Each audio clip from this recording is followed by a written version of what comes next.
माँ हेबा परे प्रथम करी निज झील सह नजर आसिले दिव्यवीर। सेप्टेम्बर 8 रे एक कन्या संतान को जन्म देइथिले अभिनेत्री दीपिका पादुकोण।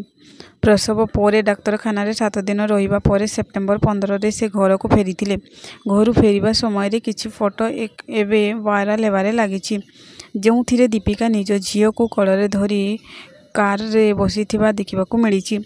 ଯେଉଁ फोटो सोशल मीडिया रे वायरल हेबारे लागिछि सेथिरे दीपिका और रणबीर कार रो पछ सीट रे बसिथिबा देखिबाकू मिलिछि। दीपिका कोଳରେ झील को धरिथिबा बेले रणबीर निज झील को देखुथिबा भाइरल फोटो रे देखा जाउछंती। तेबे दुहे झीवर नाम कौन रखिछंती ताहार खुलासा एपर्यंत करि नाहांती।